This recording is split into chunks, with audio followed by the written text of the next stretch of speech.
At this point, we're ready to remove our camels and replace them with another shot.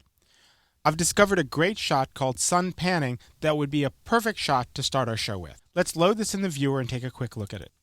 If I scrub through this, you see that this shot is basically the sun flare as it moves right to left and left to right across our screen. What I want to do is use this right when it reaches its apex in the upper right-hand corner of the screen. Let's go ahead and mark an endpoint. Now let's go down to our timeline and replace the camel shot. To do this, we need to set up a couple of things. First of all, take note that our video is right now targeted to land on track 3 from earlier on. We want to bring this down and make sure that when we bring our edit in, it's going to replace the clip on track 1. The second thing is I want to mark an in and an out point on my camels. Now I could do this by going to the head of the shot and marking in and going to the tail of the shot and marking out, but it's much simpler to use the X key. The X key is the keyboard shortcut for mark clip. Now we have everything lined up. I can simply drag this across to do the overwrite edit, or another way to do this is to press the red overwrite button.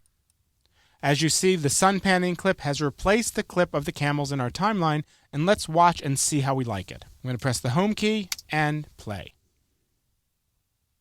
It's the most unforgiving. I really love that opening shot, but I completely missed the sun flare panning across the screen. It's just not long enough. So what we need to do is remove that shot completely and time it out in the viewer instead of timing it out in our timeline.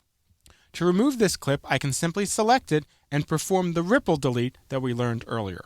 Once again, you can use the forward delete key if you're on a full-size keyboard, or if you're working on a laptop or a smaller keyboard, simply press Shift Delete. This removes the clip and closes the gap. Now let's go back to our viewer window and make this clip as long as we need to. I think about 8 seconds is what we need. Simply enter 800 and hit return. Now we have an 8-second clip that we can bring into our show. We've been doing overwrite edits all along, and we're going to learn a new type of edit at this point. It's called an insert edit.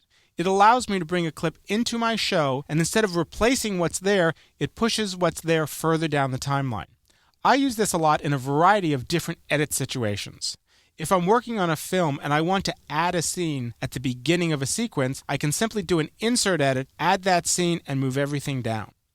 And when I'm working on news programs, a lot of times I get that great soundbite just before we need to hit air. So I can do an insert edit, put the soundbite in at the beginning of the package, and push everything down the timeline and not lose any of my footage.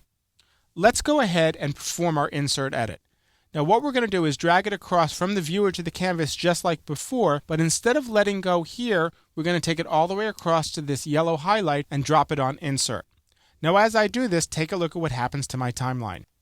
The sun panning clip is put in and everything else is moved 8 seconds down the timeline. Let me hit Shift Z, hit the home key, and take a look at the timing of my sun panning.